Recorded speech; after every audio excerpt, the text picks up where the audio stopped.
দীর্ঘ ছুটির পর সারা দেশে শিক্ষা প্রতিষ্ঠান খুললেও বন্যার কারণে সিলেট, জামালপুর ও গাইবান্ধায় তা বন্ধের ঘোষণা দিয়েছে শিক্ষা অধিদপ্তর।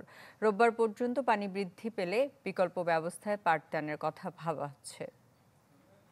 নগদের কাছে সব গ্রাহকই প্রিয়, তাই তো সারা দেশে ক্যাশ আউট চার্জ সবচেয়ে কম। বানের পানিতে তলিয়ে গেছে লোকালয়, ডুবে গেছে শিক্ষা প্রতিষ্ঠান। স্কুলের যে মাঠে খেলাধুলা আর হই হুল্লোড়ে কাটে সময়, সেটিও এখন পানির নিচে।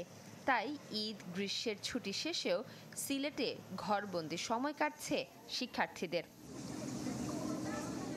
বন্যার কারণে জেলায় সাময়িক বন্ধ 450-র বেশি প্রাথমিক ও মাধ্যমিক বিদ্যালয়।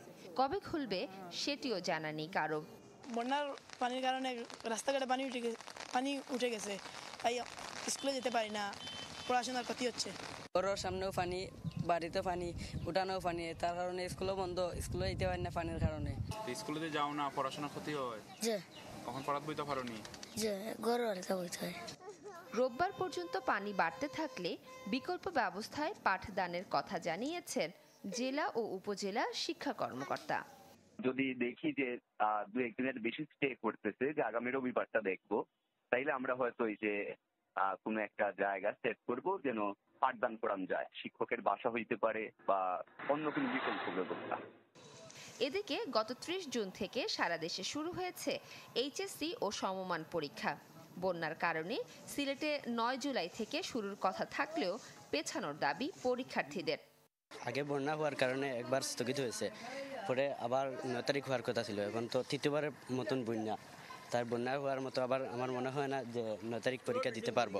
বন্যার জন্য আমাদের পরীক্ষার জন্য আরেকটু পিছানো হয়, যাতে আমাদের পরীক্ষা দিতে সুবিধা হবে।